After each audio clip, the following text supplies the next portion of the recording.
All steps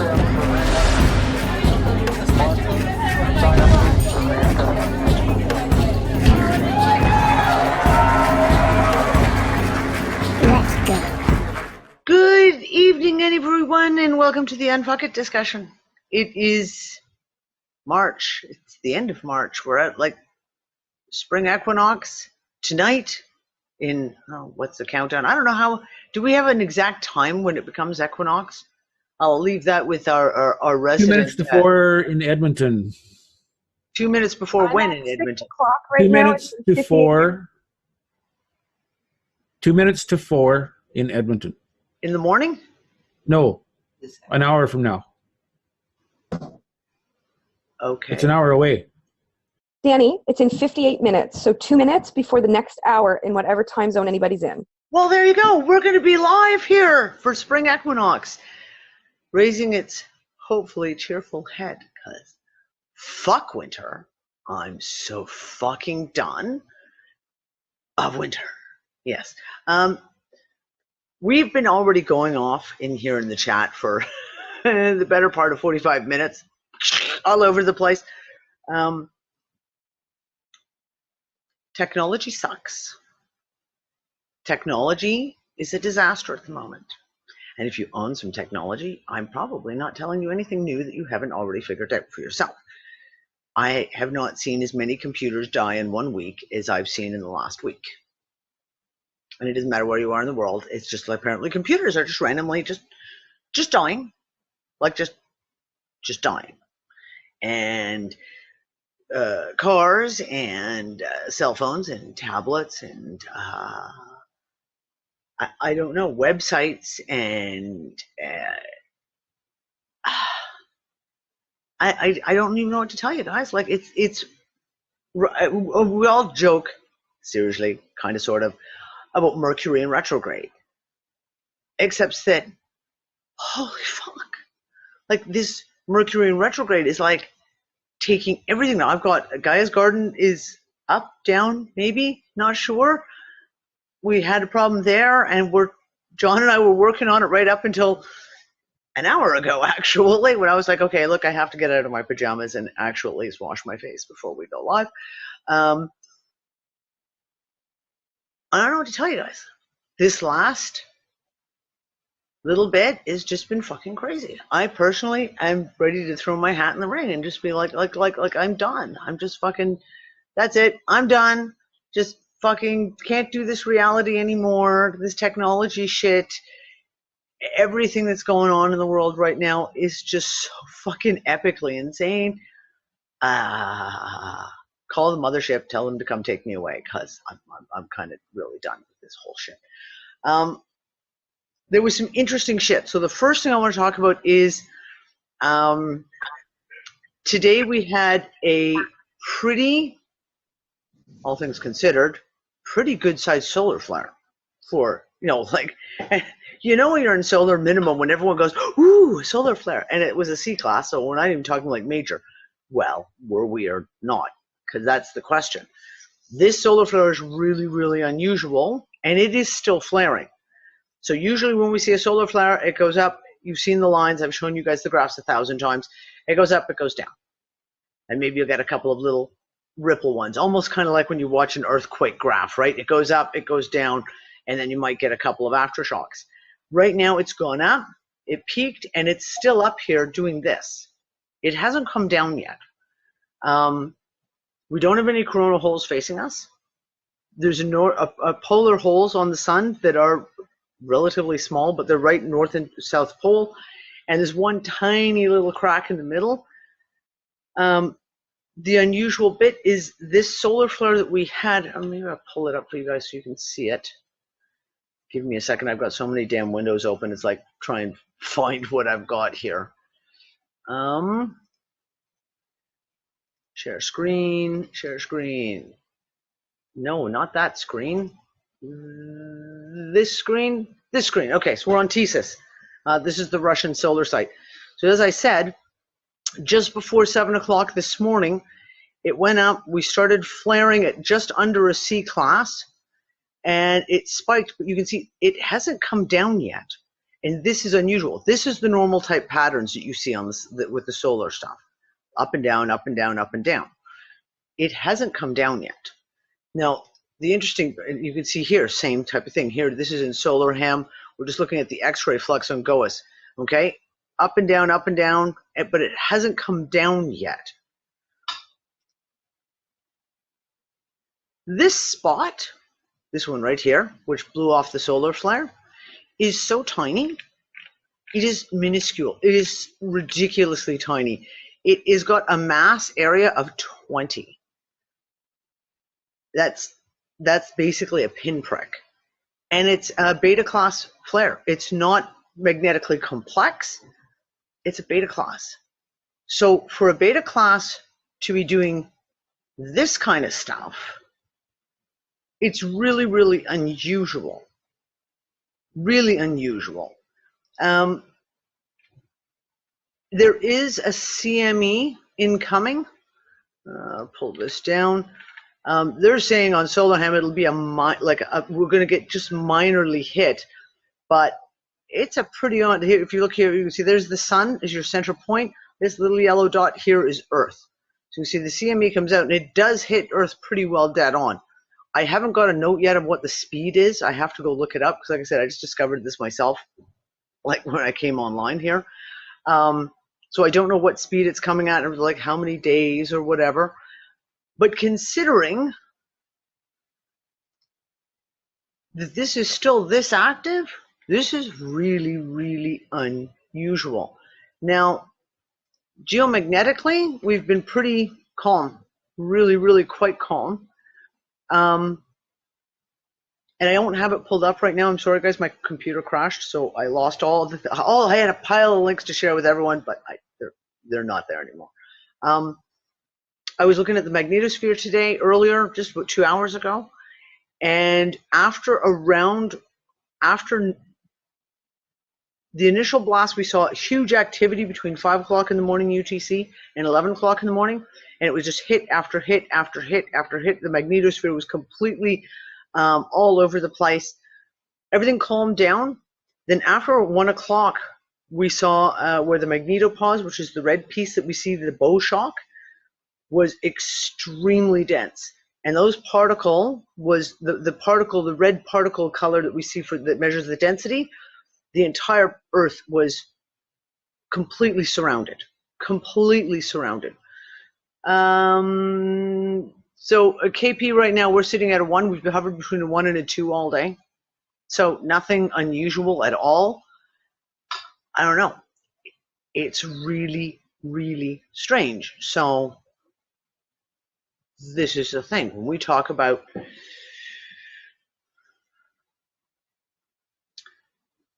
solar minimums and we talk about these things, and I keep saying all along, any other time, 3 years ago, someone would have said, we have a C-class flare, and I would have been like, we don't even count those.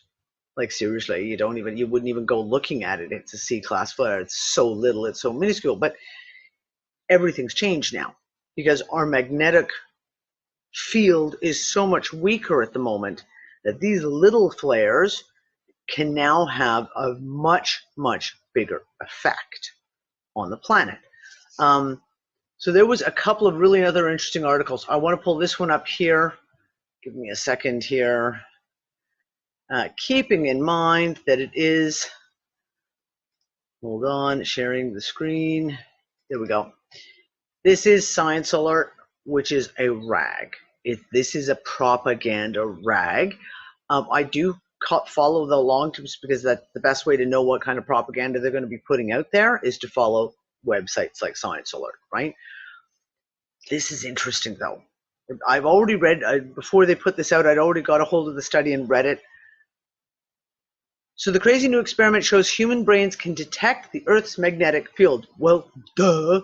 We've been talking about this for a long time. We know that the Earth's magnetic field affects us physiologically, mentally, emotionally, in many, many different ways. Do human beings have a magnetic sense? Biologists know other animals do. They think it helps creatures, including bees, turtles, birds, navigate throughout the world. Scientists have tried to investigate whether humans belong on the list of magnetically sensitive organisms. And for decades, it's been back and forth. It's bullshit. It's been well proven. Hold on. I'm trying to go through here to find the one piece of this I wanted to show you. Over the last 50 years ago, scientists have shown that hundreds of organisms, nearly all branches of bacterial, protist, and animal kingdoms have the ability to detect and respond to magnetic fields, which we know. Now, the interesting part is, this is really, really interesting. If all other mammals can detect these, it makes sense that humans would be able to detect them too. Now, we may ignore them, especially in modern life, because we're so tied to like fucking cell phones and tablets and GPS systems, etc. But I often joke, you have some people, every one of you, I guarantee, has someone either in your family or a really good friend who has a map in their head. They can always tell you what direction you're traveling in. They can always find anywhere you were supposed to be going. And when you're on road trips, you make that person be the map reader because they'll never steer you wrong. They have an innate sense of direction, right? They just know where they are, where they're going. Interestingly enough, this week, there were several news articles. Dawn posted one, I'm pretty sure it was Dawn posted one in the Unfuckers group about a major highway in Texas where there had been a huge head-on, what fucking happened? Are you kidding me? You're good, Danny. We can hear you. Okay, because I'm frozen. Everything on my screen is completely frozen. What the fuck? I'm done with technology. I'm so fucking done. Okay, so you can said that she had seen there'd been 6 collisions in a week of people driving in the wrong. That started a conversation. Oh look, now my video's back. That started a conversation. And several people saying, oh my God, we had an accident in our town where someone was driving the wrong direction. Gail, the next day, Gail was out driving and literally didn't literally run into 2 people, but saw 2 different people driving in the wrong direction, like in the wrong side of the road type thing.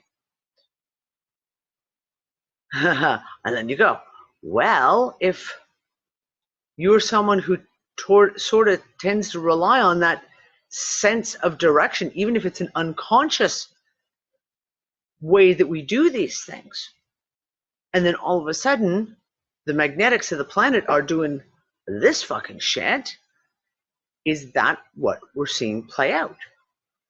Because we've talked about confusion. We've talked about this mental confusion that a good portion of us have been going through. You know, where you get up, you walk from one room to the other, and you can't remember what the hell you were just going to go get. You go sit down at your computer, you turn on the computer to go look up something, and by the time you've turned it on and fired it up, you have totally forgotten what it was that you were just going to check. But this, to me, this bit with the car accidents speaks of a different level, like a new level, where we're actually talking about people's ability to sense direction. Now, we joked, Nick and I just joked here, saying, in Gozo, you can't measure that because people basically drive on whatever side of the road they want. Kind of like, you know, traffic stuff is merely a suggestion. It's not really law here. In the summer, you drive where the shade is. That's kind of the rules. So you don't really get so much of that here, but in these big cities, full of one-way streets, and I can imagine even in Gozo, we have a few of our own one-way streets. People were changing directions, turning, and all of a sudden, I got a message from a girlfriend of mine just 2 weeks ago saying she was driving home and just turned a corner, and then literally turned a corner and had a split-second panic attack, full-on panic attack, because she couldn't remember what street she just turned down, and she was completely confused. She had about 30 seconds of complete confusion where she didn't know where she was in her trip, like on the journey home, when you're doing one of those through the back roads. And she had to actually stop the car, look at the visual cues. Okay, that house is there, and that tree's there. Okay, I know what street I'm on now. I'm okay. I know what direction I'm in. This is This is serious. So Maury, when you were talking earlier about the physical symptoms type shit that we're seeing, this has got to be another one that we have to throw on the pile. Because we talk about things like, you know, like being just, you can't remember stuff and mental confusion.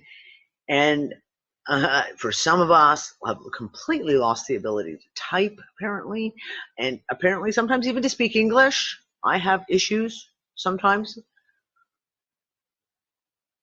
But when now we're taking it up a level and we're talking about this kind of confusion, like this is a major piece. And I have to wonder things like, throw it out there, all the recent air crashes. What happens if you're a pilot and you have one of these moments and all of a sudden you lose your bearings and you have no fucking clue where you are? And let's say like even your equipment might be off a little bit because of all this magnetic bullshittery. I don't know. I just don't know. But it's stuff that we got to look at, all this stuff. We have to look at all these pieces. Now, the other interesting news article that came up was, I'm not going to lie, I felt a certain small amount of vindication when I read it, because it was like, I said that, I've been saying that for a year. Couple of major studies, and when I actually went backtracking through all the studies, I found out that there's actually been a lot of information written on the subject, that the rock under your feet, under your city, your town, plays a massive, massive role in the magnetic and electrical effects that are going on around us. i.e., this one study was focused on the northeast coast of the USA, and they were pointing out there are several areas where the rock, the bedrock that's underneath some major cities, is so, shall we say, electrically and magnetically volatile, that in the event of a solar event, such as a CME, that it could completely destroy the power grid. And they talked about Quebec. Now, Quebec, in, I believe it was 89. Was it 89 with the Quebec blackout? Any Canadians? Somebody help me. There was a solar flare, and it knocked down. Yeah, I think it was that time frame. 89. Yeah, I think. There was a good size, it wasn't a massive solar flare, but it was a pretty good sized solar flare and a CME incoming. And what the study mentioned is the fact that the rock underneath this area, why it affected this one area of Quebec, is because the bedrock was the type of rock that, well, guess what? It's highly electrically and magnetically conductive. Well, this is a huge piece, and that's what I've been talking about when I was talking about with these wild forest fires. And my theory of it being massive plasma discharges and electrical discharges that were causing these fires. And then you start looking and you realize, for example, a good portion of California, same kind of rock that we see in other places that is magnetically and electrically conductive. So there's a whole pile of information now coming forward that we can add to our little piles of evidence, of knowledge that we can throw on the table. Now, I will say thank you to the USGS for making your site so completely impossible to be able to navigate through. And apparently they like to change up their links all the time. So when I was doing all the research, pulling up all these old studies, they'd link to the USGS and they'd be like, oh, page not found. Oh, I'm sorry, that link no longer exists. Oh, I'm sorry. So the USGS is fucking useless. I basically had to go crawling around in other sites and backtracking to find other people who had mentioned those studies, to be able to find them in other ways.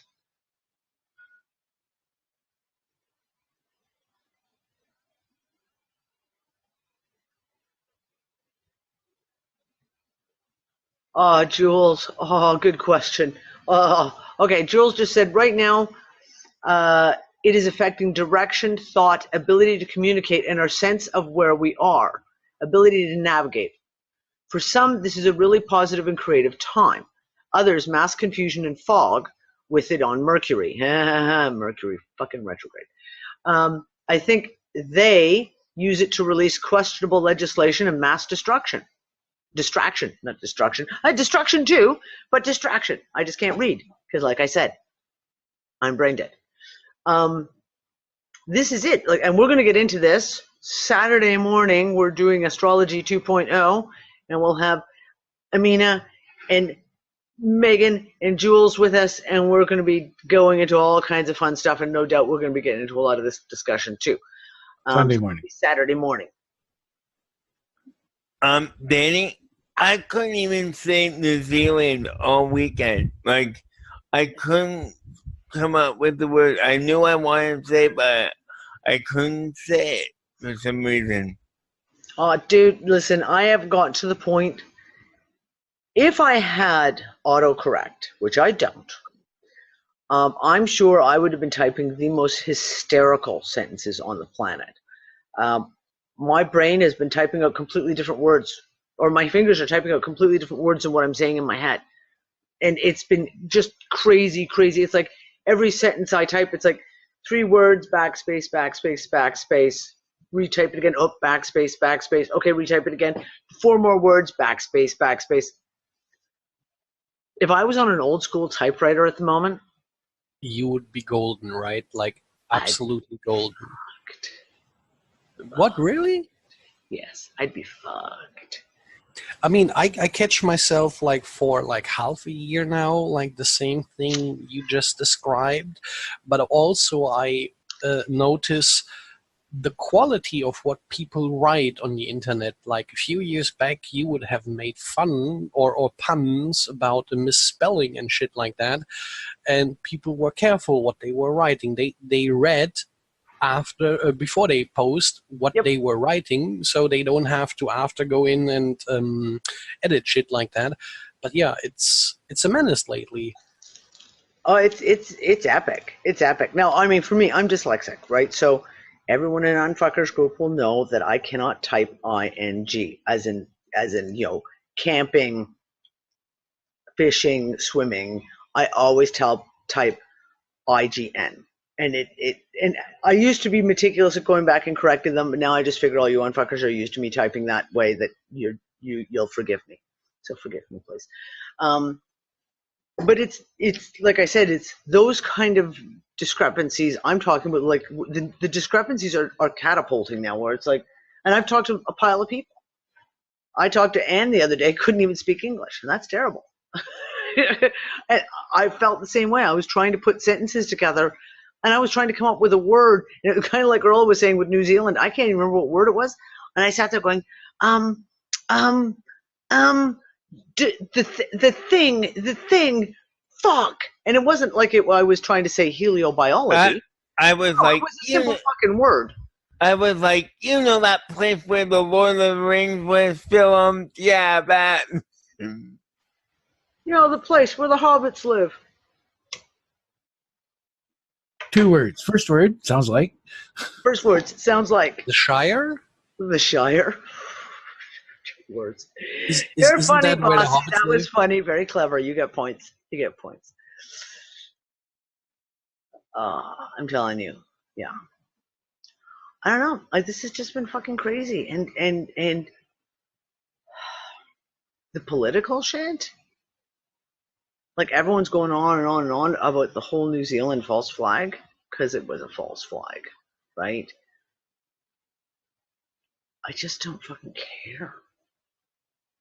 It's so many of them. Like, it's another one. Like, it's interesting because it's New Zealand, not like, Chicago. But I couldn't be bothered to really research it. But the odd thing for me mentally was it was in Christchurch, the same place where they had that earthquake. I'm like, and guess who got exposed during the earthquake? There was supposedly a Mossad spying agency group around there that got exposed back then when the earthquake happened.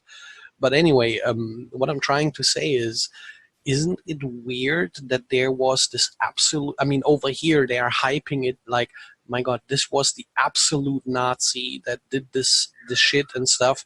But I mean, yeah, it is very, very odd, especially that the day before that happened, or was it 2 days before, Facebook went total down, and this guy, and this, you know, the day before and the day after, this guy could live stream like how many minutes or hours on YouTube before someone like rang the alarm, like there's a guy killing people? Yeah, I know, and that's what I'm saying. Like, the fact that it's a false flag isn't even questionable. It's not even a question.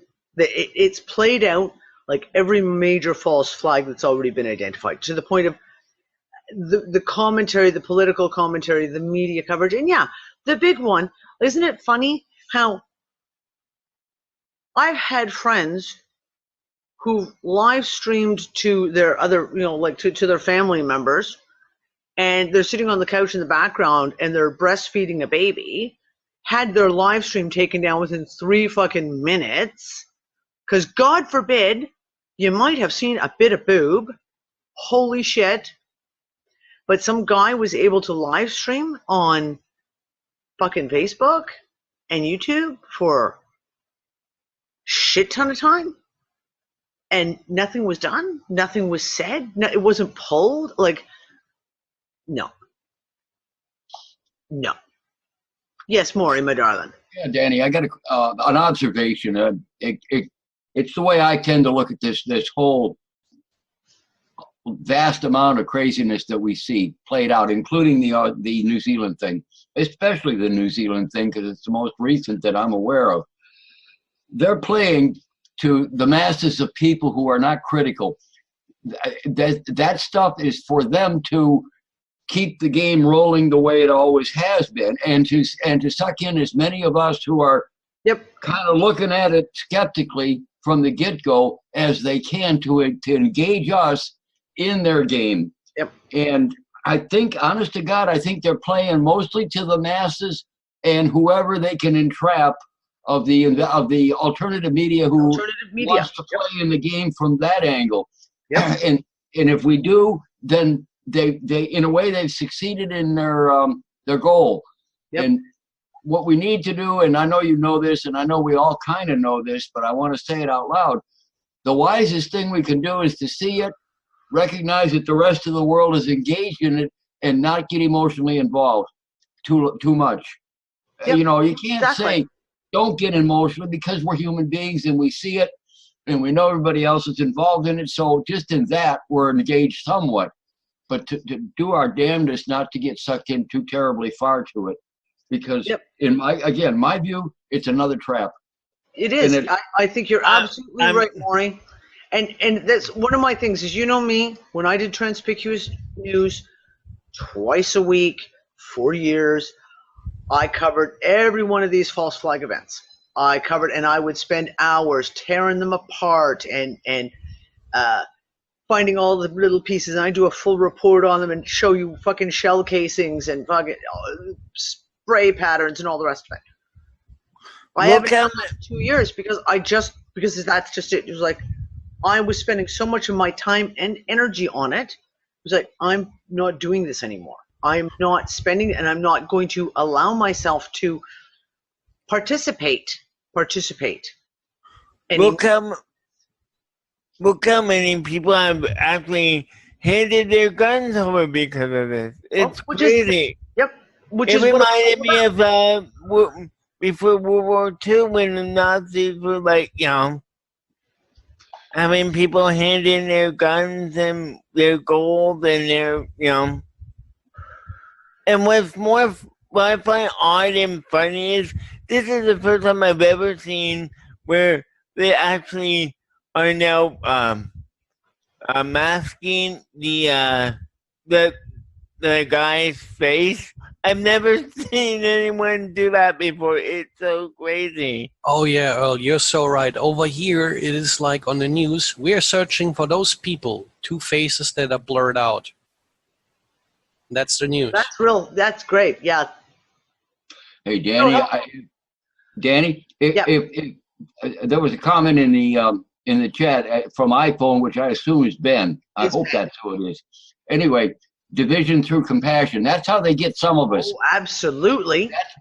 That's one of the ways they draw us into it, because we are. I have to say it out loud. We're compassionate. Our hearts go out to people in need and in dire straits, and that's one of the ways they do it. Through our strength, they lure us into their trap.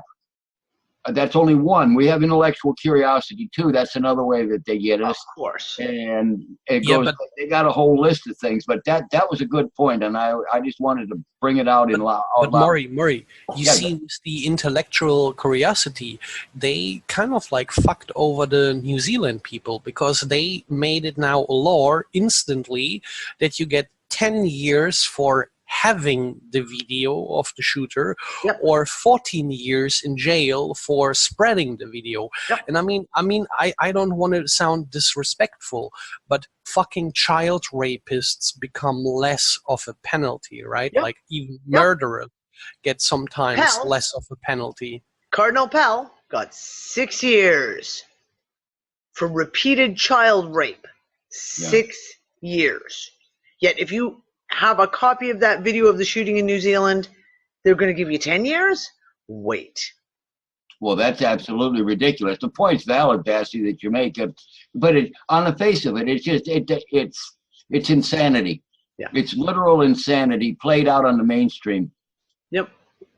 It absolutely is. But again, that's what they play on, and that's all we're seeing right now is nothing but insanity.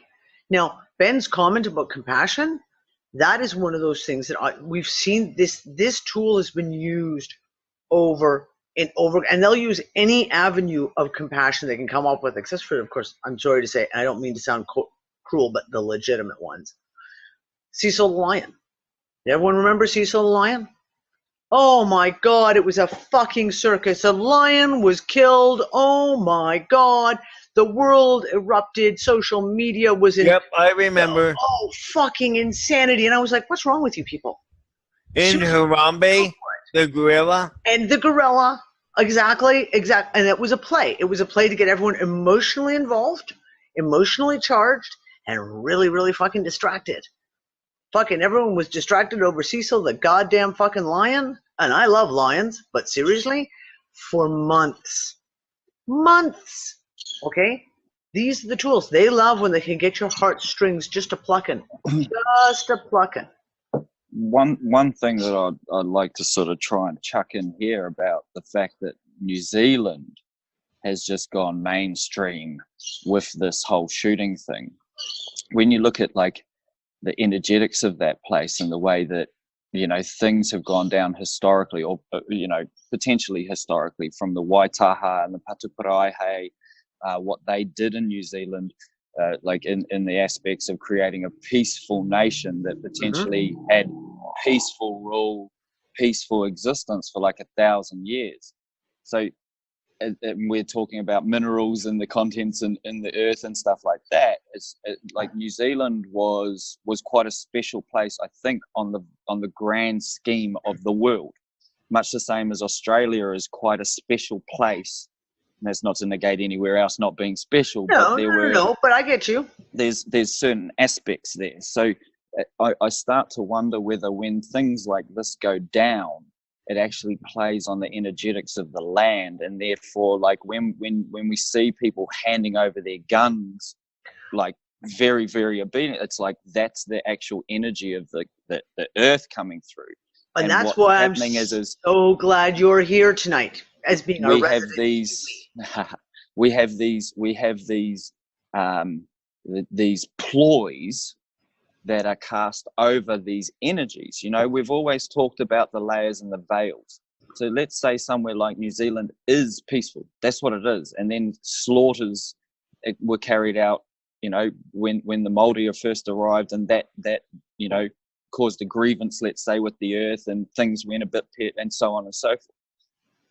If they're playing on these things like Mercury retrogrades and Pluto and Saturn returns and stuff like this, with we have high potential.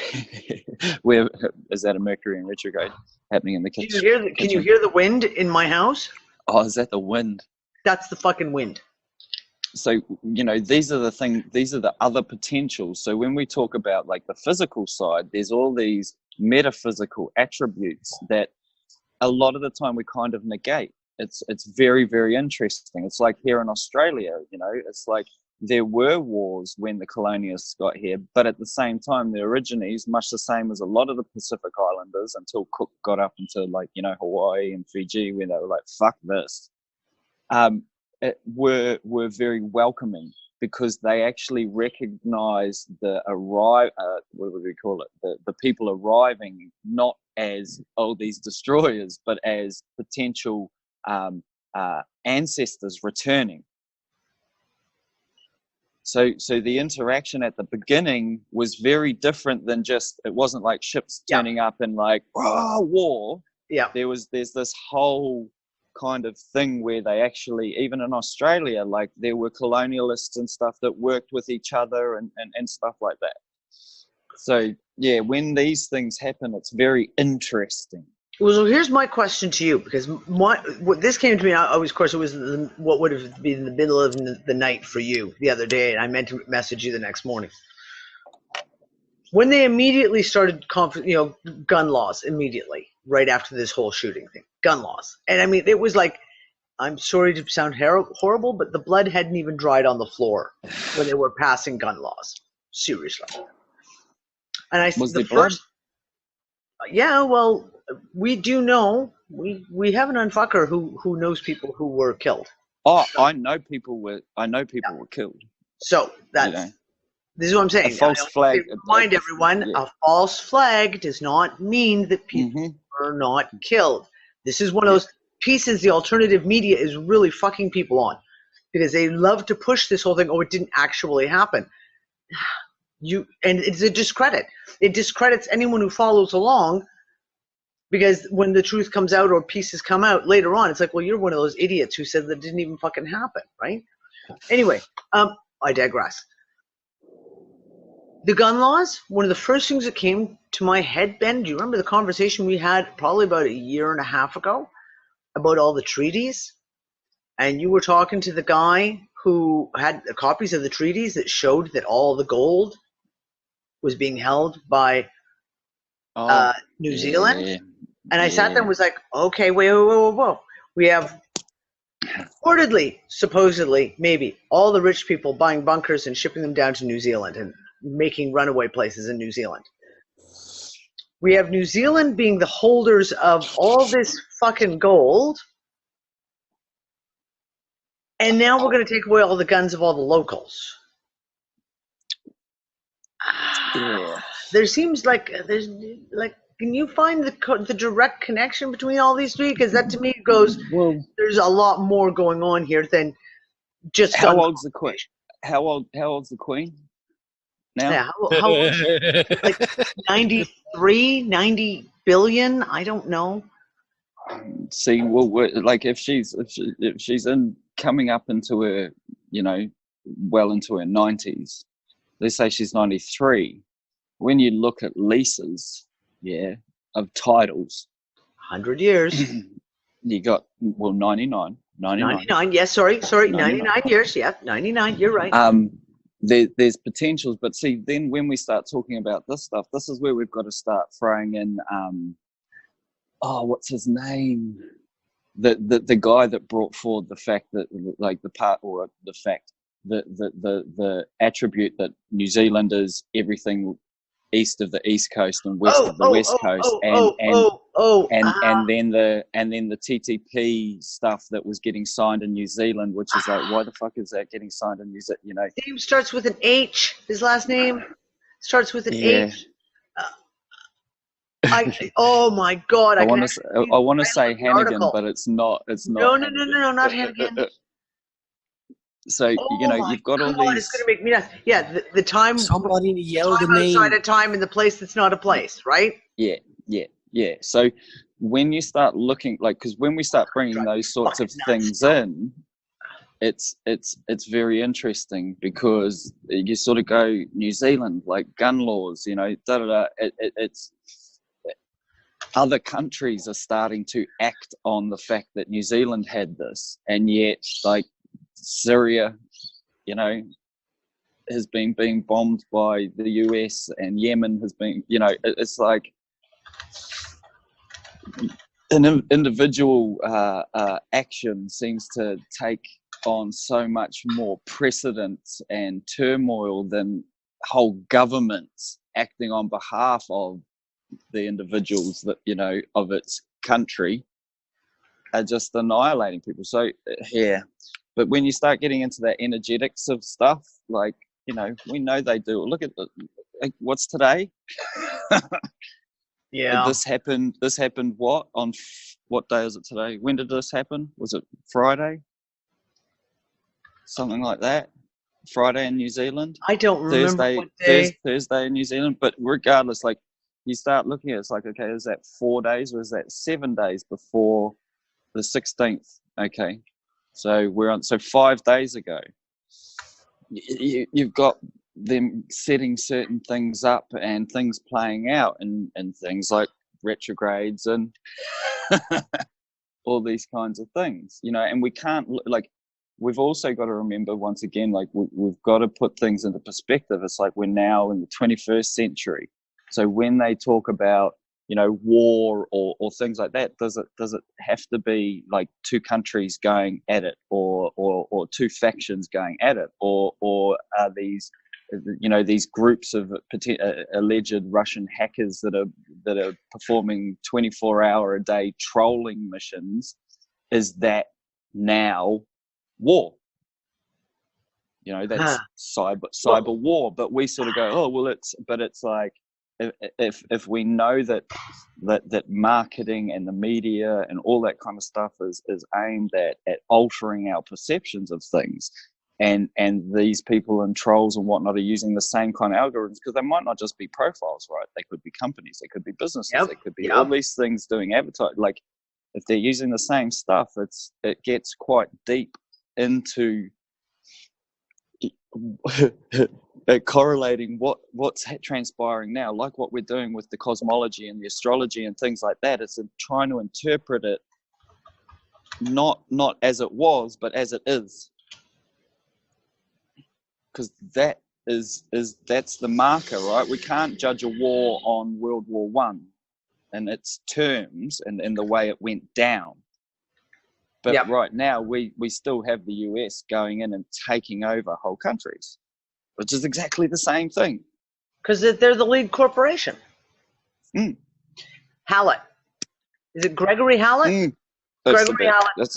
I had to brainstorm it. I was like, yep, that's it. Gregory Hallett. I'm like, Halliday. No, it's not Hallett. Gregory Hallett. That's it. Yeah. That's it. I've got that link saved on my computer somewhere. That's one I should probably give a reread again. It's a great, like, the propositions that he puts forward are very, very, very cool in giving you an alternative way of looking at things, because he maps out how they change time, and not so much in what people might perceive, but just in the journeys from England to New Zealand and England to Australia, changing the days by just literally, but like 3 months here out of every sort of year for a few decades. It's like they just say, oh, we were on the boat longer, and who's going to know any different? You know, and then you say, hang on a second, I've been watching the moons, it hasn't been, and then they lock you up in the gulag, or, you know. Or they go, here's a farm on that hill over there, you know, fucking go for it. They go, just, you're not part of the special in club anymore. Yeah. Oh, let's put a call and say hi to everyone over there on Twitch, by the way. Hi, Twitch. Sorry, I didn't get a chance to say hi to everyone earlier. I do have the Twitch chat up, so if anyone wants to ask me a question or something, you can just write it in. I'm trying to keep track of it this week. Yeah,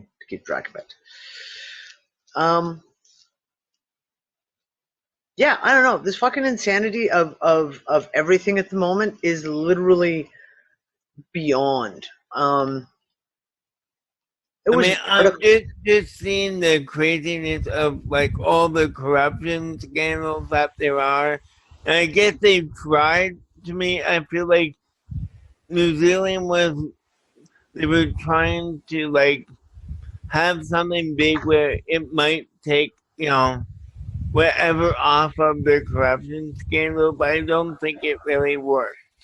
That's my feeling. I think the fucking corruption scandals are part of the distraction too. Like honestly, Well, like this whole that- university thing. I talked about that last week. The whole university admissions thing in the U.S. right now. Fuck off. well, Like one of seriously, the that's one, been going on for 100 years, 200 one years, of the 300 years. one of the big things is like we're talking about gun law reform, right? That was one of Yeah. the first things that come out of the mouth. Now, I don't know what you call stringent, but you've got to get licenses. They do psychological kind of tests in New Zealand, and there's footage out there of some people talking about like the laws as they stand. There's like one company that brings in all of the armors for New Zealand. So everything is logged and registered. So regardless of where the stuff gets, everything is accounted for. It's an island. It's not like it's got borders. Not like they can sneak across the border. No. The M16s are strapped to their back and they swam from Australia. So then it starts bringing into question. Like, see, it's a double-edged sword, right? If everyone's distracted by the compassion, oh no, there's people that have been injured, we have to and killed. We've got to take this into consideration. Oh no, if we question that, then are we evil people? Are we bad? So there's all that sort of stuff. But at the same time, it's actually exposing this whole rigmarole of the bureaucracy behind it, where it's like, well, hang on a second. You're an island in the middle of buttfuck. I mean, one of the closest things to you is Antarctica. It's like, come on. Well, you know what? Penguins and M16s are a serious problem I've heard on the South Island. Seriously. Perhaps. What you I mean want to see someone draw that. Someone draw a penguin holding an M16 so we can show the problem that poor New Zealanders are facing with guns. Or they're sending them over on the dolphins or something, right? Yeah. My God, let's ban Linux. Oi. Every time this goddamn penguin gets away with it. I know. Damn those penguins. Hold That's on. why, I just that's want to why go. Disney made all those penguin movies. That's right. Happy Feet was just getting everyone ready. Yeah, but you see, the real penguin movies was the Madagascar movies. They showed you the real nature of the fucking penguins, right? They're the diabolical. See? You gotta watch out for those fucking penguins. I have really kids. good at gambling I'm too. well versed in the penguin movies. Ben, you just created a fucking conspiracy theory. God damn you. Just doing my part to distract the world. That's all. I do hey, I'll tell you, Bessie, like, the funny thing is like, you should seriously get into this Greg Hallett stuff, because It'll blow your fucking mind. like, I'll see if I can dig up some of the links. It's just very, very interesting, because it's like, New Zealand and New Zealand's sold as this clean, green country. We got some of the dirtiest rivers in the world, man. Like there's shit going down in New Zealand that's not on mainstream, where like all the shit from the farming and the poisoning and stuff is getting into the rivers, and the rivers are fucked in New Zealand. Yeah. They're not really talking about it.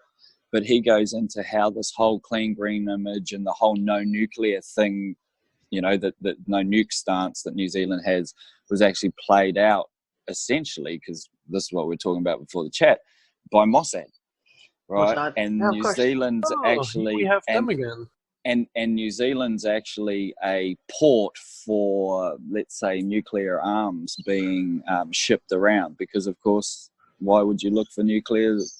Yeah, it's New Zealand is a quiet place. Nothing bad ever happens, right? Like, yeah, you have some earthquakes, so that's why you don't have nuclear reactors there, but you can have something close combined to a ton or 2 tons that can be dropped everywhere in the globe, right? You've got to remember too that like the whole no nuclear thing was like, our Prime Minister at the time, David Lange, challenged I can't remember who it was, but the head of like the nuclear department in from America to a debate at Cambridge University in England. Oh, really? And you should watch the debate. It's fucking beautiful. It's so beautiful. It is it is gold. It's hilarious. But like, that's how big this was. New Zealand had sanctions put on it for like, I don't even know how long, but like decades, trade embargoes because of its stance on these things. Like, it's quite funny when you start getting into the conspiracy stuff and you start looking at it's like, oh, hang on a second, is that why this is? Yeah. Well, I mean, it's the same thing with fucking Canada, right? I mean, everyone thinks Canada, the nice guys, the polite people, and it's like, oh, Canada is so sweet and lovely, and green trees and polar bears and shit like that. But it's the same thing. Like, they're so dirty, so dirty, and got their dirty fingers in every fucking dirty pie now. Like, it's ridiculous. We got a mob boss for a prime minister. That's what I call him now. Get me started. Yeah, No, exactly. he's too stupid to be a mob boss. No, he's too stupid to be a fucking thug for the mob. Literally. Unless they take up yoga, then they'll be okay. What I find really odd is he's got like a woman that more or less speaks for him in the House of Commons, and it's like, it's all weird. Are we talking about Trudeau? I mean, Yes. yeah, did he get roasted with the latest scandal lately? I mean, The SNC Leveland. Yeah, the Leveland. Yeah. I mean, just like, give me a fucking break. Anyways, I don't even want to talk about Canada because seriously, I just don't need that kind of shit on my plate. I'm trying to find some other country who will adopt me so I can get rid of I can stop saying that I'm Canadian. I want to just this is why we need to do our own country, our own rules. I mean, we are the unfuckers, right? Yep. Like, we research stuff where people fucked up and didn't tell us the truth. We research stuff where people told us lies, and we have to find the light in the dark, right? Like, why not The paperwork's all done up for it, Bessie. Yeah. What? Ben's got the paperwork all done. Oh, hey, really? Hey, Ben, I've been doing some research in Andalusia. We should talk about you moving over to this side of the world, and I found a couple of really nice little towns in Andalusia that we can actually take over. Like that. And Andalusia is not part of Spain. It's part of Spain, but it's not part of Spain. They have their own government and everything, and apparently some of the town mayors down there are pretty fucking cool. So I'm thinking, we could keep talking about Unfucker Island, but maybe we just have to just take over one town and just make Unfucker Town. Come to an agreement with the local government and be like, hey, dudes, we want to do shit here, and we'll make it profitable for you too. No worries. You know what is so funny? We are just talking about this jokingly, right? Like, but there are actually people out. Yeah, I know, Ben. We are not actually joking. We would love to. We're not actually joking. This is not a LARP. Hang on. But we want to do it in a peaceful way, right? Like, we don't want to come up there and say like, you see this place? This is ours now. Now fuck off. Now we want to do it good, in a good way, right? Like, we want to. The International United State of Levity is not a landmass. Yeah, because liberty is only one thing. Levity, not liberty. Levity, Levity. Levity, the International United State of Levity. What a fucking wordplay. I mean, seriously, for me as an outlander, like, what the fuck, right? You need to go back to 2016 shows. Ben explains levity and what levity actually is and why it was wiped out of the language. Wait, as in leverage, right? Like, no, levity. Levity. Go ahead, Ben. You better explain it. Give us the short form, though.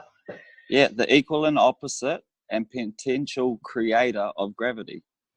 So at its very minutest, it is the opposite spin to gravity's spin. Oh, Ben, you just hit something I just saw the other day.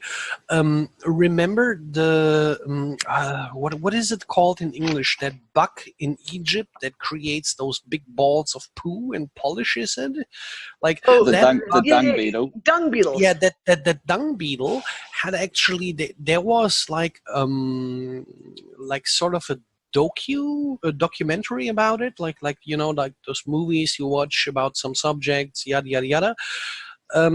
There was a guy somewhere in Russia who used the wings of that special beetle or bug, and they had the ability to levitate that bug, even though he couldn't fly. So that guy in Russia tried to get as many pieces of the wings of these bugs as possible, and he could make like What's his name, D? You know this. Yeah, the guy that Grebennikov. Russian guy, Yeah. Grebennikov. See that guy name? that Now, how does created that the name come out so easy?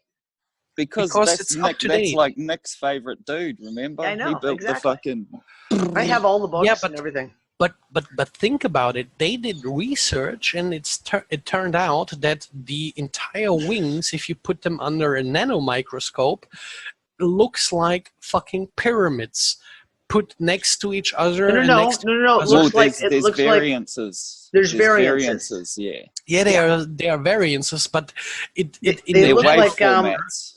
They're wave formats. yeah. What's the fucking word? Like honeycomb. yeah. the honeycomb From aspect. what I saw, it was like a round circle within a pyramid that almost Yeah. looked like a pyramid, but was actually round, right? Like that domed. could. Yeah, exactly, combed. That could keep some energy, you know what I mean, and create this reverse They- effect for a few seconds. Sorry, Ambassi, I just had a thought. Right, so you know how we talk about frequencies, and you've got frequency waves, right? So you've got sine waves, and you've got square waves, and you've got all these different waves. It's kind of like what's under those wings is like a 3D interpretation of different waves. Oh, trust me. Yeah. Wait. So some of them are curved, and Wait, some of them can be actually like this, and some of them are concave, and Yeah. and then some of them are Yeah, convex. Are you suggesting Just pause for a second, everyone. Just a second, Bossy. Sorry to interrupt. We're about 10 seconds from equinox. Just gonna put that out there. So I don't know about anyone else, but I was just getting all woozy anyway. So I was like, ooh, okay, we're gonna have something that goes along with this.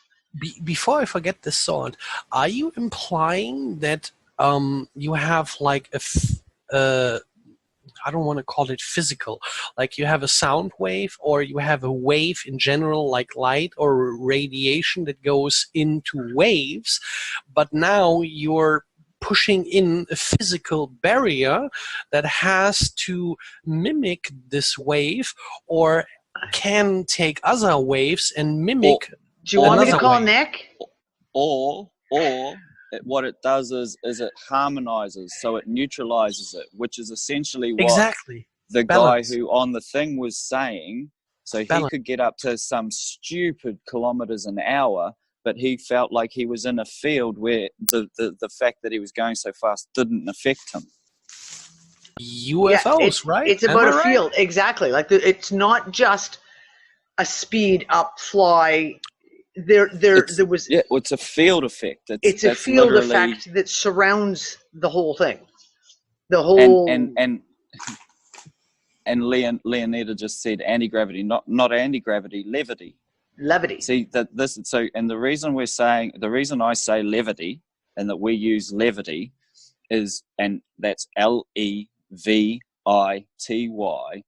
is because there were documents that were written in the mid to late 1700s, the 18th century, stating that, and it was written by an institute called the Accademia del Cimento. That was At pretty that much put time- together just to do this. So it was the king and the prince, I think it is, of Italy, or the baron and the king of Italy, that established the Accademia del Cimento. They, when levity was put forward, they wrote a declaration stating that levity was not to be studied or mentioned in the realm of science, as man was stepping into its self-observation mode and could not comprehend or fathom the implications of levity as a concept. And we're saying that it's coming back and they can't question it anymore. It's the left to the right. Well, because what was it? Explain. What was it?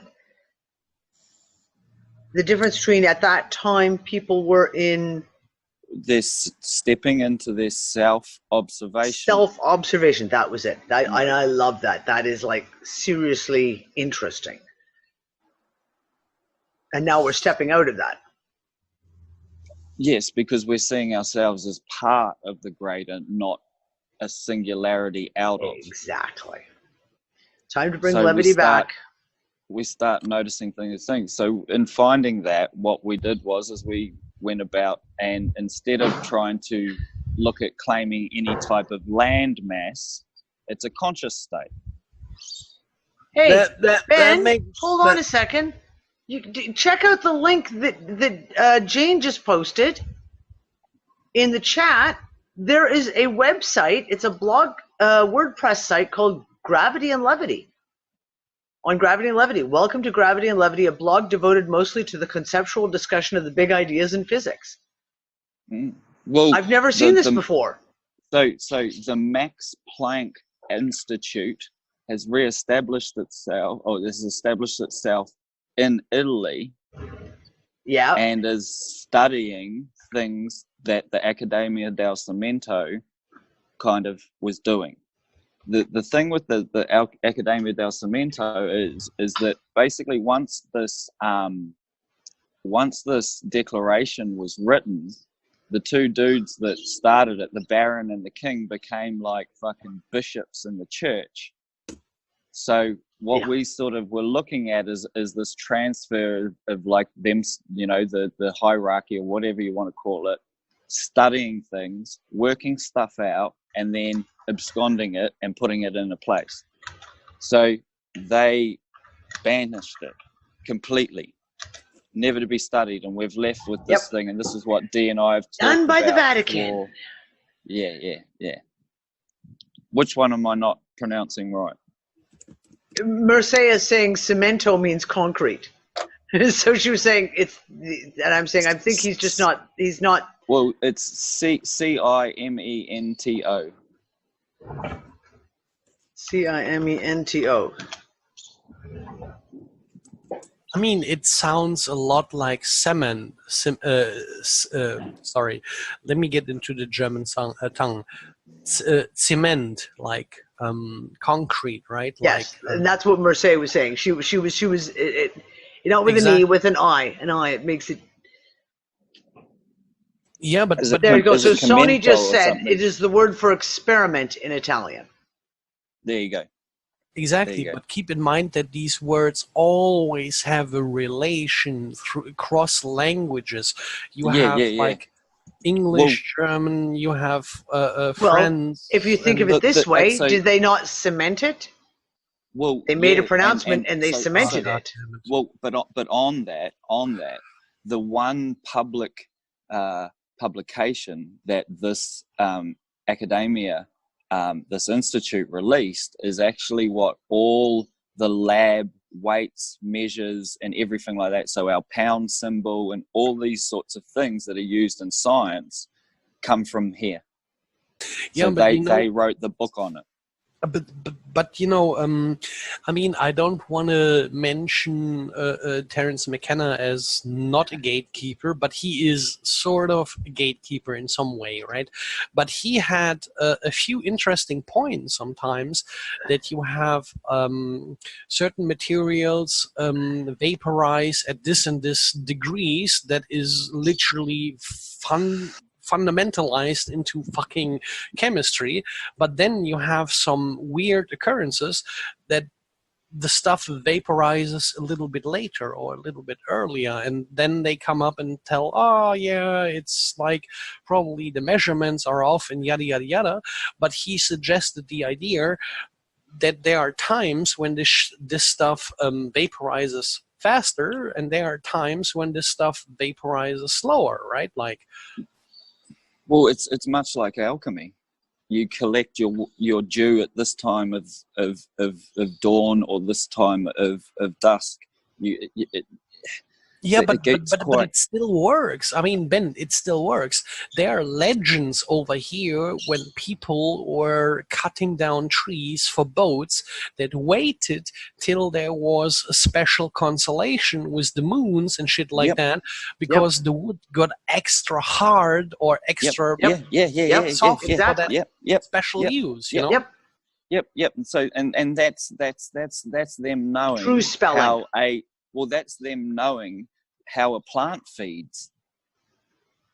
Exactly. The interactions. Exactly. Right. And the electrical plasma, magnetic.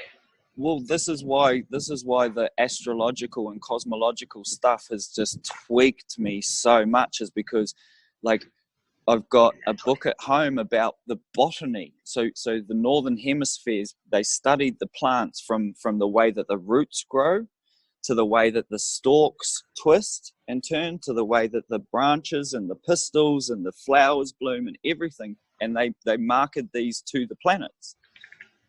So these plants are so in tune that they're actually telling you where these planets are in relation to Earth, and what like we're sitting here going, we don't know what rays and stuff like that are coming in, but in actuality, our entire environment is just oozing it. We just lost I the even context. have to raise you. I think that these plants are actually knowing it right on time, live. Well, you know what I mean? So Bessie, remember we talk about, like, when we were speaking about this, is like in your birth chart, on your astrological birth chart, just because those things are on a piece of 2D paper, what you've got to look at them as is like, if you could pull that out like this, you would see these different spirals that are actually transpiring, and they come all the way down and in, and they're attached to you. So, like, we talked about, like, the Mayans, you know, in their calendar, they used to be, you'd be a starseed druid builder or something, you know. But that's literally your spiral. So They made it like a spiral, right? Like, I don't never ends. Well, see, this is the thing, is like, one of the things that I realized coming from New Zealand is I was looking at the tuku panels, so the weavings, the weaving that the Māori do, and that are in their meeting houses and their wharis and stuff like that, right? And they tell a story, but they're 2D, and I started being able to see them in 3D. So all in New Zealand, they're called kurus, or the spiral patterns, right? And I started seeing them in 3D, and of course, because for every movement there's an equal and opposite movement, so any spin that goes that way has an equal and opposite spin going back up and through it. And then I was like, oh, they're drawing the ropes of the universe. They're showing the weaving of how these energies come in and interface, and that's... God damn it! Why do you have to get me into this subject? You know, I like to observe speech, right? And I like randomness. So some of the places I've spent a lot of time have like an ability to post anonymous, but they also keep track on what post it is, how many posts have been done, right? Like, you get a post number, so to speak. And what got me really into this was a couple of years ago. There were some people gibberishing about daily stuff, and there was this one guy who actually said, like, remember those old oracles from the past? They read through what? Through threads. A thread is like something you can weave, right? Like the weaving of time. And call me a crazy nut as long as you want it, but sometimes if you have like a post that has like 7 sevens, or like let's say 6 or 7 zeros, that post is very interesting because it hit the moment of time. Yeah, okay, you can do a lot of things with bots and yada yada yada, but you cannot beat randomness when random people start talking, right? Like, and you have sometimes these posts that have these very, very, very fucking odd numbers. And I'm sorry for interrupting you with this because you were just going something very important. Or very, very interesting numbers like 11, 11, 22, 22. And Yeah, that has but been I'm off the talking charts about, this week. but Danny, I'm talking about not doubles. I'm talking about, I don't know, 6 sevens or 6 ones, 7 ones. Yeah, or no, I get it. what have you, No, right? but that's what I'm talking about. I'm a 6, 7, 6 ones. I had someone sent me a screenshot of the video of one of the last shows saying that she laughed because, and it was like there would been like, I can't remember what it was, like 777 views, and there were 7 likes, and there was 17 comments, and it was on the 7th, and it was, like, and she was just like, oh my Yeah, God, but that's then just too again, fucking funny. but then again, you have, I mean, there's this old saying, and a lot of people probably gonna crucify me that listen live. But you have this thing like mass is telling you the truth. Sound is always telling you the truth, right? Light might be deceiving you because light bounces off some shit, right? And Light and is not, sound are still frequency, and yeah, sound but bounce hang off on, hang on. too. Yeah, Yes. they bounce off too. They bounce off too, but they cannot take the shape of an actual wave or an actual particle. But sound is always a particle. No, I'm sorry, Oh, hon. sorry, it's Sorry. always a wave. Sorry, I'm going to disagree with Just, you, darling. just remember what you're saying, though, because regardless of whether it's light, sound, UV, infrared, Vibration. Yep. what we're actually talking about is the interaction and the interlacing of all those things are what create the material reality we exist in. That is where see, this is where, instead of looking at the holographic universe as this fucking computer digitized fucking pixelated thing, which it can look like sometimes, don't get me wrong, Yeah, you're absolutely right. but what we're talking about is the ancient ones were showing us and have left stories about the weaving of the universe.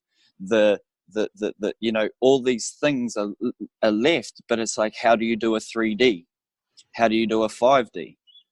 Whereas as above, so below, and as within, so without. It's like the macro is always like, all I'm seeing in science is that they keep proving the smaller they go, the bigger they're going to find, right? So Yeah, exactly. it just so there's waves within inside waves within inside waves within inside waves. It's not just circles within inside circles. Yeah, I know. I have actually been thinking about that last night. Guys, I love you, but you've just lost everyone in the audience. Like, literally, everyone has just gone, like, they're all talking. It's like shoot. So cool. I'm going to say to you guys, gentlemen, I suggest that just let's try and bring it back to not waves upon waves and etc. Let's just dial it back a little bit. All right. Sorry, Bossy, but you guys are off. Like, you two of you are, the B&Bs are off and running, and I'm like, okay, wait. Everyone else would like to get back into the conversation too, and so far you've lost everyone. Yeah, as Peg said, it's very interesting, but I don't get it. Ben, you muted. And no. Listen, we have those conversations. I get it. We do, and that's why I love doing this show, because I love getting into these conversations. But there is moments where we have to pull back and go, we started over here, and now somewhere we're out past Saturn, and I'm not quite sure where that is. I have a question. Yeah. And this is for Jules and the girls. Yeah. Ever since I was a kid, I used to tell my mom that I was a star, and I had a star up there. I used to say that all the time. Now I'm really believing that we all have stars up there. So I think that our, sorry, my mouth looks black. I just ate a bunch of oil. Yeah. So I'm thinking that if we knew where our star was at, we could chart, chart the star. Is that even something that they think about, or am I way out of line here? Hit me, Megan. There's, the starseed concept, and there actually are markers in your birth chart with certain fixed stars and important positions maybe located near fixed stars in your chart, and it can tell you which star systems you come from. Like if you want to get really like woo-woo with it, like, there's many different races. There's Lyrians, there's Syrians, there's Pleiadians, there's Arcturians, like there's so many. And I just saw a comment pop up about the Mayans, and it's funny because Ben and I were talking about this the other day. We were kind of dissecting the Adam and the Eve myth and putting Lilith in there, because if you really go into a lot of Lilith mythology, she's half serpent. The Hindus have the Nagas, they're half serpent. There's Echidna in Greece, there's Nugua in the Asian mythology. All these creator gods are part serpent. And the Mayan referred to the Milky Way galaxy as the Great Mother, and it's the Ouroboros, which is the serpent that eats its tail. So what I had posited out there was, if you took the Adam and the Eve myth and you do the angle with Lilith being involved as Adam's first wife, you have to realize that all these myths are filtered through a very heavily patriarchal lens. They're from these very oppressive religious systems that, I mean, the word oppressive, it says it all. I don't need to ramble on about that. But so keeping that in mind, these religions really push like no sex before marriage. So was Lilith really Adam's first wife, or was she just Adam's first sexual partner? So if you look at it that way, Adam doesn't necessarily need to come first. Adam could be the first thing, kind of organic to Earth as a hominid of that caliber, but maybe Lilith or these other gods that are snake-like beings do come from beyond the Milky Way, as, the Mayans say. Maybe, when they refer to the Milky Way as the Great Mother, they're literally saying, like, we come from there. And that's kind of where the starseed theory comes from, that we're all these random little hybrids. I'll add to that because I've done some studying on it. Some of the ancient texts that I studied say that it's Samuel, whatever, and Lilith. And they are like, they're made of fire and smoke. They're like jinn beings. And that when man was created, Lilith actually she created the figure of man out of mud. And and that Samuel's mother, who bore him out of bad thinking, basically jealousy or whatever, it was that part of her that came through it and brought the spark into what they call man. There's a difference between man and human. Exactly. Human is serpent man, and then you have man. So Eve was made from part of Adam. Adam was infused with spirit. Eve was infused with spirit, and Lilith got very jealous. Samuel and jealous. They're very twisted beings, and so that's kind of where the story comes from, as far as being the man or son of man versus human. But most people don't know that difference. Okay, have you guys read the Apocryphon of John? No. Okay, there is some, and that's where you go into, what's his name, who does, John Lime Lash does the Sophia mythology. So Sophia would be, yeah. Really interesting stuff. I went through and I read the Apocryphon of John, because it was years ago. I think I've even got it here. And I found it really, really interesting because you have basically, you look at the characters and like I say, get rid of the names, right? Because the names are always the thing that confuses everyone. Like, well, no, because that's Samuel or that's Lilith, et cetera, et cetera.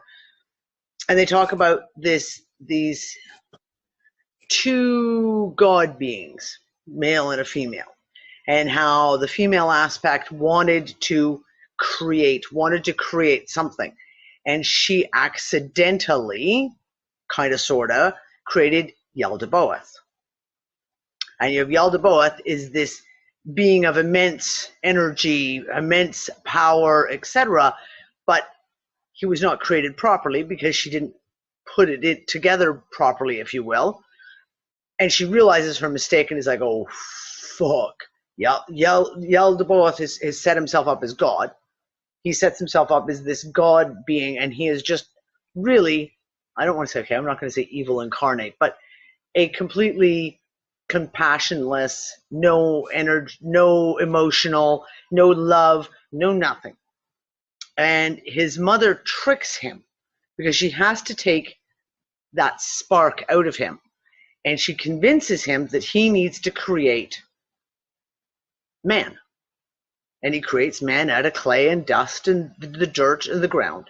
And then she tricks him to breathe into the life into this being, not realizing that when he does this, his divine spark, if you will, from his mother is breathed into the man. And then Yaldabaoth realizes what the fuck he's done and realizes that this thing, this man that he's created is now going to be way more powerful than him, because he actually has the true divine spark of the mother in him, and he tries to subjugate him. And that's where the whole thing of making them forget, of wiping away the memory, and he creates Eve as the partner, splitting the divine spark between the Adam and Eve beings, and then covers them in that forgetfulness so they will never know or won't remember that they contain this divine spark. So I'm using divine. You know, I hate the word divine. I'm just using the word. But hence there is the yin and yang, right? Like if the yin and yang come together as a unit, like two different pieces that got split up, they can find things other people can't, right? Like the yin and yang. But it's balance, right? It's the balance. Yeah.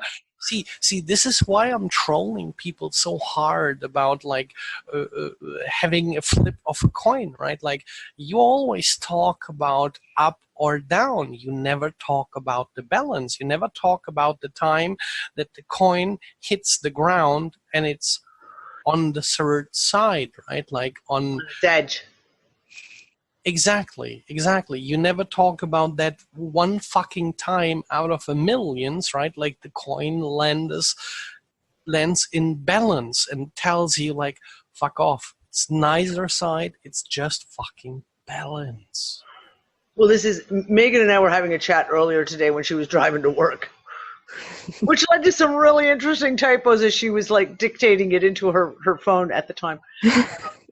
Which is why now Jules is a ruby or a diamond or an emerald. We're not sure. She's a gem. Gem. She's a jewel. Exactly. That's exactly what her spell correct did. But I talked to her and I said, Megan was talking about the whole Lilith aspect, and she was talking about bringing up the whole thing about the course, the Nephilim. And I said to her, you have to read the book Genesis Antarctica. You have to read it, because this is one of those things where there's another little piece to that puzzle that kind of comes out in that story. Again about the forgetfulness. They had the power. They had everything. They remembered all. Hold on, Bossy. Stop. They had all their past lives. These people remembered every past life they had from the moment they were born to the moment they were died, and they remembered all of them. And they could interact with each other. And when they'd meet someone on the street and go, oh my God, you are my sister's husband, or you were my lover's father in my last incarnation. And they celebrated that. And then it got to the point where the forgetfulness, where they had to put the veil over and wipe out, and not only wipe out that they could remember all these past lives, but forget that they could ever remember it in the first place. And it changed everything, because then all of a sudden, all this oral tradition, all the oral tradition that they had of telling the stories came to an end, because no one had access for one man. There was a one man left because he was from outside. But yeah, you should, everyone, I always say to everyone, if you read that book, there's some really interesting pieces in it. And it's in the Fuckers Library. I think on the story that I was reading, Samuel rapes Eve and actually causes her to bleed. That's how that all began. And then Lilith, both Lilith and Samuel were jealous of Adam and Eve because of the spark and what they could do, and they're amazing beings. And so they did everything they could. And Lilith will actually, she has the ability to transform into a woman or a man, and she can come upon. And that's another piece that comes. That's another piece of mythology in the old stories of that like a sexless being, and it's assigned to sex. But then the question is what Megan said: if the character of Lilith was assigned this role by the Christian, the Judaic religions, which are all very patriarchal, they put her in a place of bad, because like Eve ate the apple, Lilith did these things, and it twists stories in context. Like, do you know what I mean? It's one of those subtle pieces that's always in there when we look at a lot of the old stories, is how they can be twisted over time to mean different things and to assign blame. Yeah, supposedly when I read that Lilith was jealous of what Samuel did with her, and so she came to her and guided her to the tree of, I think it was the good and evil. Knowledge? Yeah, that's tree. Knowledge. Yeah, or the knowledge, whatever. It's one of the trees, and then I was just thinking about that when we started talking about that. Yeah. So it's been a lot of manipulation, but somehow another they were able to get the serpent beings into these bodies. So there is a difference between man and human. Make no mistake about it. Well, and like that's interesting, because that kind of plays into the whole Genesis Antarctica too, that there are two races. There's more than two, but there's specifically two races, and there's the one race is the race that did have all this, that were, I guess you could say, that were the Nephilim in a way, that were directly. The way I have this in mind, genetically. I mean, you're right. There is something with the Nephilims, but there is the way I have this in mind. There was like somewhere in the 90s a book about a role play, a LARP, but you had to give your ID to actually get the book. And I got the book over a friend who got it for me. And that book was called like the Book of Nod. It was like the first vampire D&D book. But in that book, Lilith was the guy that was actually created for Adam. But Lilith was the guy who wanted to be equal with Adam, right? And in that book, Lilith got expelled because she wanted to, and I'm sorry to use this language, but she didn't want to be the person who got fucked only. He also wanted to fuck her male. So she wanted to sit on him, so to speak. And that was, according to the Book of Nod, the evil thing. That's why she got expelled into nowhere, right? But that's where she got her powers, became this goddess, so to speak. So at some point in the creation, you have, like, I mean, I'm talking about a LARP here, right? Like, yeah, I'm talking like literally a D&D book, so to speak, that was called this way to actually get published. And according to this book, she was the one who gave Cain, the one who murdered his son for God, so to speak, the mark. And the mark was not necessarily something you could see, but the mark was something to be you have to be forced to sleep in the ground, right? You are forced now to not rely on the food you ate before. You are now sleeping in the ground, so the sun doesn't touch you and it doesn't burn you because the sun is godly. You have to get up at a certain point where the sun isn't shining, and you have to eat food like a vampire, so to speak. And the weird thing is, what I never hear is the constellation with Lilith and vampires. And I'm not want to go. There's a lot. There's a lot of literature on Lilith and vampires. It is pop culture. It is pop culture. Before vampire stuff is mostly pulp culture, hun. Yeah. But there was stuff before it got hip, before people fucking made money off of this. And I'm talking about like an old book that you couldn't get without fucking license or your fucking papers on fucking anywhere, right? Like that was already forbidden knowledge back then, early in the 90s, right? They wanted to have your ID before you get the book. Yeah, but I'm just saying, like, there's stuff that was written in the 70s and 80s that touched on this too. Like that this isn't a new concept. The whole Lilith thing and the vampires and stuff. I read a couple of vampire series that dealt with that stuff back in the 80s. Just throwing this out there, if you go into all the mythology with Lilith or any of the other variations of a different name in different cultures, there's one common thread, is they're always the mother of monsters. So this is my thing. If you take it into the whole, like, she didn't want to be sexually subservient, well, maybe she just wanted to have sex with him, and then they're not genetically enough alike to properly, breed, so hence the monsters. Because they're not actually chromosomally correct, is where I'm kind of going with this. And then that's why. Megan, come back. Shit.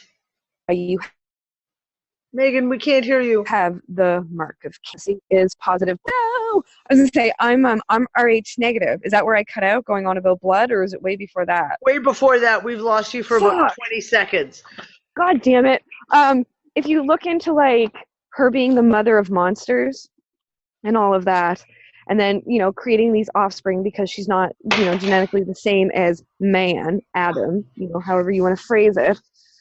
So is that where this mark of Cain comes from? Is it because certain people carry a different genetic marker because they're a different kind of hybrid? Maybe this is like where like the Rh comes in? Okay, hold what on, Bossy. Nope, Bossy, just okay. Do you know what the legal definition of a human being is?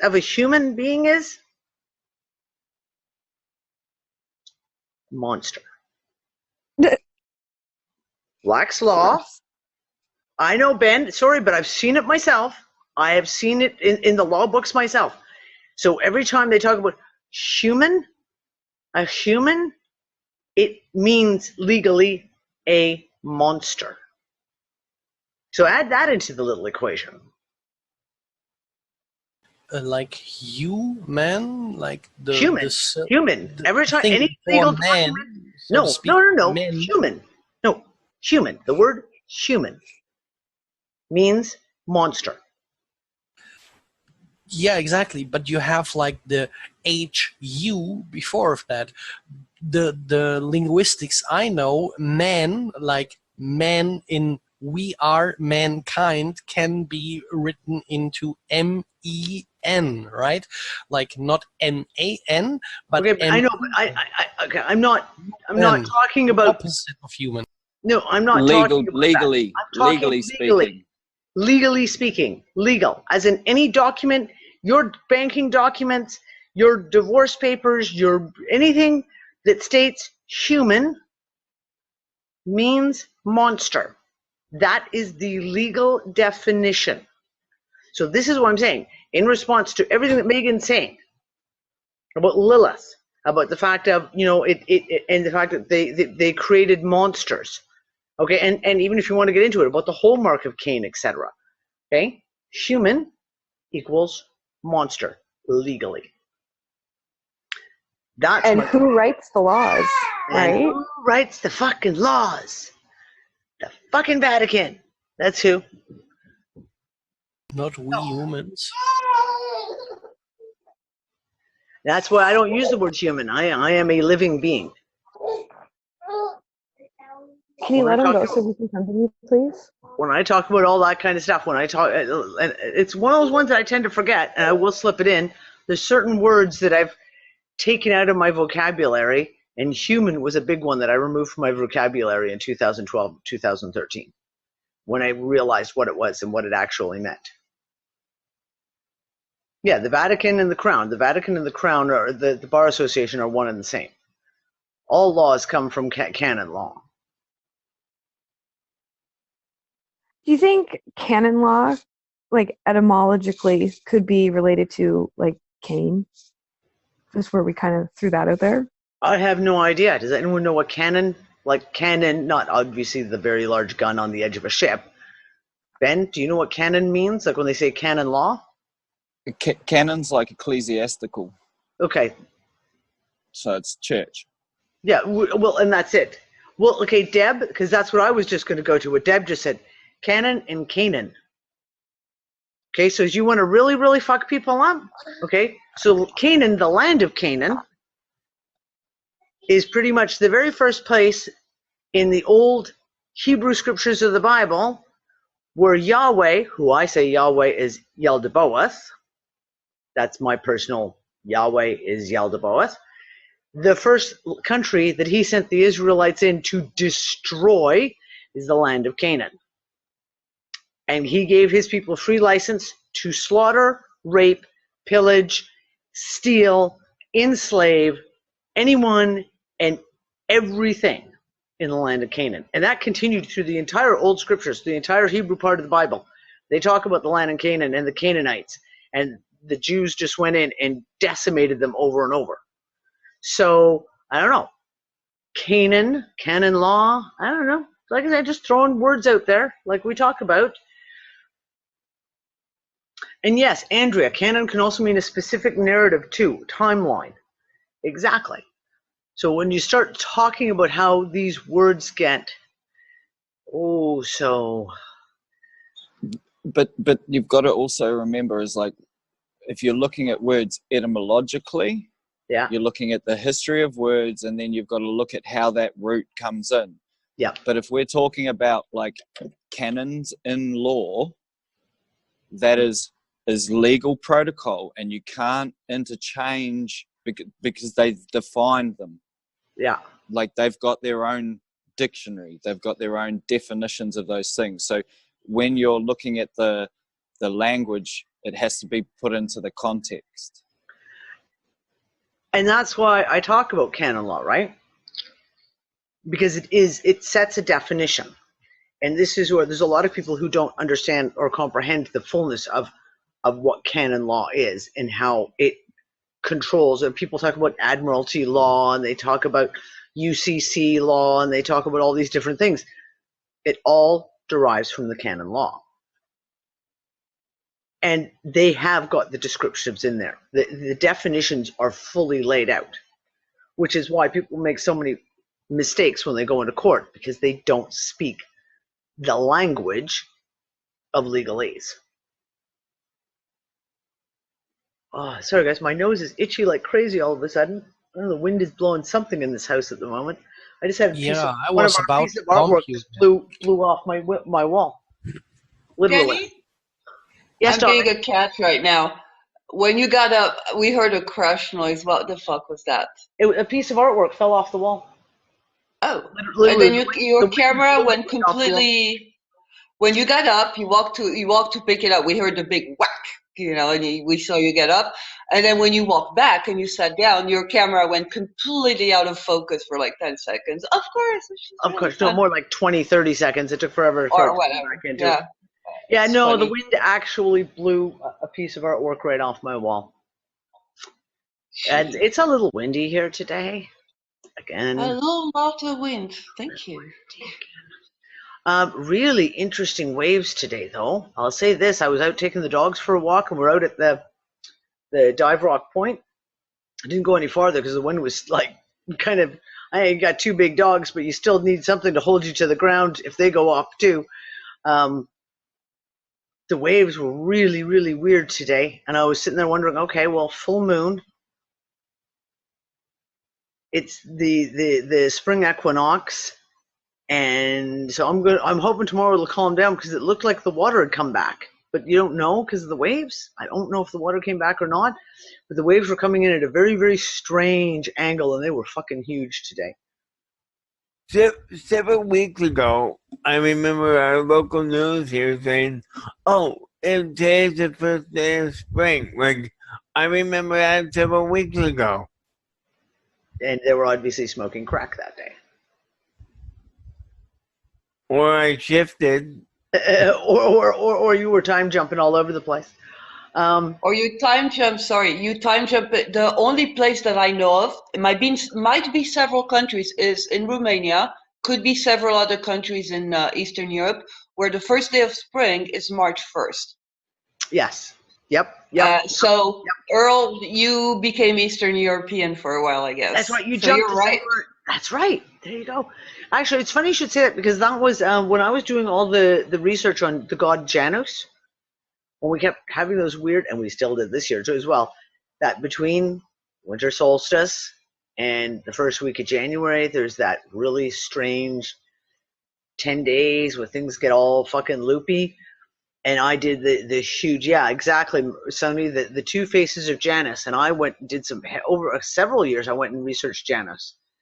And he's an interesting god. When you look at him as the god, the Roman god, you kind of go, oh, this guy is really, really interesting. But one of the things I came across as you go into this is, of course, it talks about Janus is where the month of January was named from, et cetera, et cetera. And then it went into a whole thing talking about calendars and the fact that the Roman calendar started on March 1st. And they had months named for like March, April, May, June, July, August. They had Marches, but that time period between January 1st or the winter solstice and March 1st had no name. It was a time that was just not outside of time, but it was like a time where they didn't even count it. And I just don't, when you're reading the explanations, you're like, it doesn't even make sense. But yeah, they counted March 1st, and it wasn't March 1st. It was like there was a specific day in the first week of March, and I guess it had to do with moons, et cetera, which was the New Year's Day. If you want some interesting research to do, go research the god Janus. He's an interesting one. That is for sure. I don't know, guys. The weather is fucking insane. Like the wind here, I just even the locals. I was chatting with one of a lady who runs a restaurant near up by us, and she was just saying, like, May is a windy month here. It's always windy. Like everyone knows, May is a windy month. It's warm, but it's a windy month. But like this winter, as much as we expect a certain amount of wind, it's been nonstop. Like just windstorm after windstorm, and not little winds either. Like it's been insane fucking winds and storms. And it's supposed to get another one tonight. It's supposed to hit us. So I don't know. Weather everywhere. Fucking weather. Quick question for you, Dee. Quick yeah, question Don. for you. What was that book you were talking about earlier that was in the Genesis Antarctica? That's the book you mentioned about reading it, and yeah, there was something specific about it, and it was like, okay, I think I might have that one bookmarked anyways, maybe still, but it's in there. It's in the Unfuckers. If you go to the Unfuckers reading room, it's not listed by author. Once you get past all the author listings of all the book collections, at the bottom, there's several individual books listed specifically that I've kept clearly notated, and it's right there. I think it's like second from the top. Okay, thank you.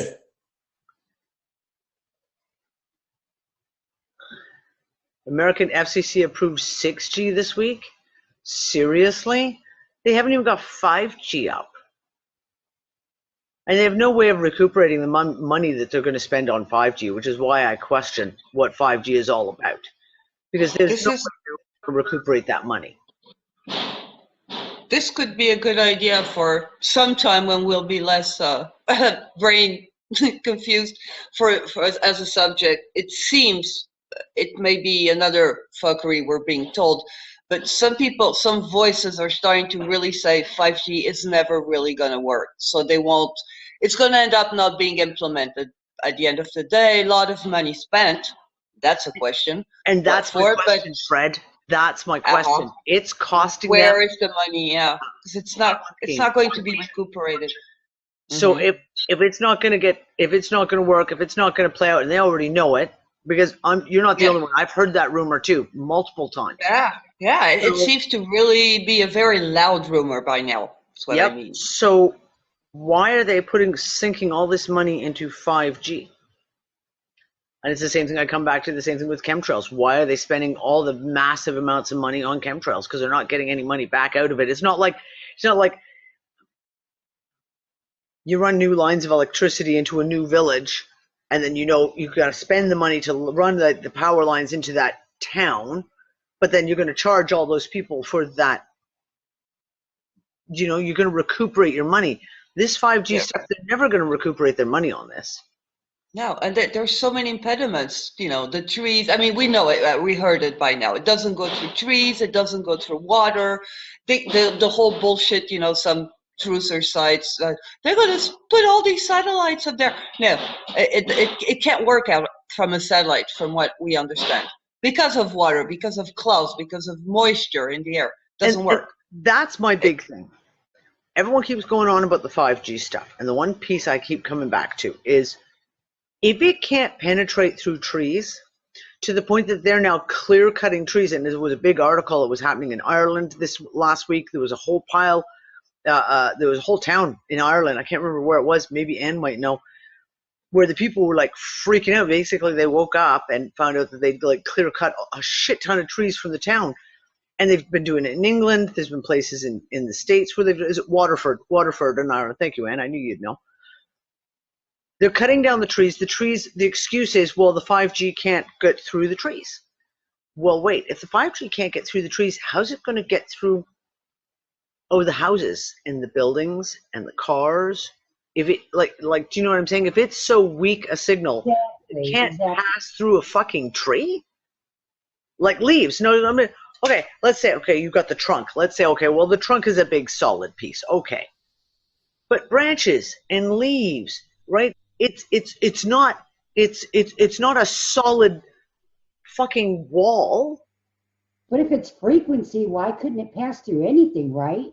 Well, this is it. And it's like, this is one of my things where I'm saying to people, I'm not worried. I'm still not worried about 5G.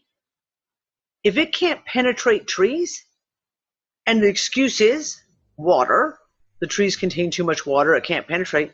Hello, 80% water right here. They're doing something though, Dee. But there's something to it. But I don't think it's not the reason they're giving. There's something more to this. Yeah, I hear you. The piece that's being missed out. And the fact that they're now talking about 6G, and that's not the first time I've heard someone say it. I heard it a few months ago. They were already talking about 6G. Yeah, I heard that too. I didn't hear the amount of money? Come on. Right. I mean, even in Australia, Ben talked about when we were in Australia, they were all laughing, saying that, look, the Australian government, and I don't know if I'm probably going to get all the details wrong, so I'll let the Aussies chime in on this, had gone to put up this whole new phone line system. It was either phone or cable or anything. They were redoing the entire country, and literally the year that it was finally going to be finished, completely all done, the Australian government announced that no, they're all going completely wireless. There'll be no more landline phones, and they were shutting it all down. Okay, so who came up with the money for that? I mean, you're going to go lay all this new wires, all these new cables across the entire country, and then you're just going to shut it down before it even comes to fruition? Like, no businessman, no business, and let's face it, these are all corporations. They all have to the bottom line means everything. They got to keep their shareholders happy. So how do you sell to your shareholders that you're going to spend billions of dollars to lay out all these new phone lines, cable, whatever it was, and that you'll never even get it up and running? They're going to turn it off and switch to another one that now requires all new towers, 5G towers to be put up everywhere and clear cutting. How do you sell that to people? How do you sell that? Quite literally. I don't know. It's fucking insanity. It's seriously just fucking insanity.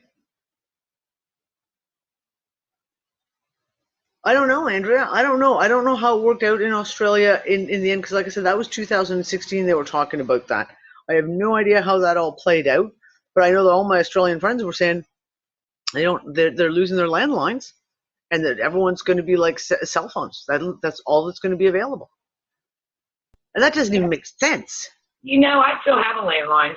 I'm old-fashioned because I need one. Yeah.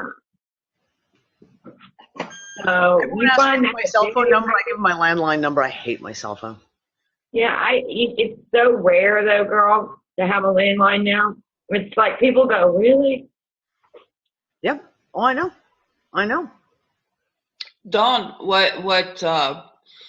what you need to realize is that some places, like here, for instance, even if we want a landline, and I have one, it's not a real, like you probably have, not a real old-fashioned landline, i.e. if the, power goes down, it's going to work. It's a fucking landline that is linked to the internet provider. It's so if the modem goes down because there's a power outage or internet goes down, no phone, no landline. It's fucked. It's really fucked. Exactly. She means that we had back then the copper wire that fueled itself with the energy with the old telephone, right? Yep. Like you could even call when the power gone out. Yep. To a state where we have those digital phones that look like old phones, but they all work over glass fiber, right? Like through internet, like Brianna just said. Yep. And to me, I've heard the excuses when we were in Canada. I've heard the excuses, to upgrade all the phone lines in Canada would cost so much money. It's just easier to do it through the cable company, like you say, VoIP, or through the internet, et cetera, et cetera. And even at the time, even then, I refused to give up my landline. I was like, I will always have a hard fucking landline, because you know what? I used to always have one old phone that wasn't electrical, that wasn't, one of these things, but actually had the cords on it. Even if it was plugged away, and we would plug it into the wall and go, look, blackout time, but we still had a phone. And all my neighbors didn't. And when we had the big blackout in the summer of 2003 in Toronto, all my neighbors were coming over and they were borrowing our landline to call their family and let them know that they were all okay, because everyone else had these stupid cell phones and things like that. There's a lot of fiber rollout here in Canada. Oh yeah. Our one company in our city, man, they're just rolling it out, like. Yep. It's crazy shit. Crazy shit. But it's all crazy. And it kind of just goes along with the whole topic of conversation. Everything is fucking crazy. Everything is insane. Nothing makes sense anymore. And the ludicrousness of everything is beyond what we can fathom. Quite literally, just beyond what we could even, or what, certainly. Yes, Fred, the cat unmuted you and then was playing. So I just had to mute you quietly because I could hear the cat batting around on your tablet. Have you talked about the Schumann when I was gone? No, I didn't get into the Schumann at all. I don't have it pulled up right now, so it wasn't one of the things that I talked about. We had like what, 2 days of A day and a half whiteout. of a massive Yeah, big blast. like Yep. Yeah. And if anyone has got the energy, I just don't. In the subject where it was posted in the Unfuckers group on Facebook, I went through my archives and the archives through Unfuckers group and pulled up all the Schumann images that I had for February and March 2017, 18, and 19. So if someone wants to go through and take a look at, I have not had the time to analyze. But if someone has the time to go through and wants to analyze them and take a look at it and see if they can find repeating patterns, because I don't know, maybe, and it's one of those things, maybe we could do repeating patterns looking at, with Jules and Megan and Amina, like, is there a planetary alignment? Is there something that's causing, like, for example, if we were to look at exactly when that one happened last week, the huge, word's gone out of my head, starts with an A, help me, Ann. The amplitude, there we go, I got it, I knew I'd get it. The amplitude hit 150. Like, that's insane. Well, can we look at that exact timestamp and go, okay, was there any kind of planetary, conjunction, something that was maybe could be put in there? And the same thing, then we could go back to the one that happened in February and say, okay, well, here's the one in February. What was going on at that time? Can we look at it from that aspect? That's another piece that we can put on the table if we can look at some of the older data when these events took place. Thank you, Megan. I'll get off my ass and I'll pull them all up and take a look. I just haven't had a chance to. This has been a hell of a fucking week. I know I say that every week, but seriously, this has been a hell of a fucking week. It's just not fun anymore. So we're pretty much at the end of the discussion, me darlings. Remember, Saturday morning, this will be especially good for everyone who's in Europe and Australia and Asia way, all of us over on this side of the world, because it'll be a Saturday morning again. Saturday, not Sunday? Saturday, not Sunday. Okay. Saturday at, I think I said 11 o'clock in the morning. I did say 11 o'clock in the morning, didn't I? Hold on. I better, before I say that, let me just verify that I did give the right date. Hold on. Why is everything going so slow? I'll have to check my TV guide for the time. 11 a.m. 11 a.m. Central, which is 6 a.m. in the morning Eastern Standard. Eastern Daylight? I don't know. Eastern. Whatever it is that you guys are in right now. But I think it's that weekend that Europe catches up. Guys, do you know? Fred, do we move forward this weekend? We always move. It's the last Saturday night, though. It's the last Saturday of March, which is this weekend, the last Saturday of the week. No, okay, so it's 30th. Not. And anyway, it's going to be the 28th, the 30th probably. Yeah. And anyway, it's the night between Saturday and Sunday. So right. If it's on Saturday day for us, fuck it. I know. Same I was sitting here going, okay, because then when our time changes, then we have to go back to real. And then Australia changes after us, and then I'm totally fucked.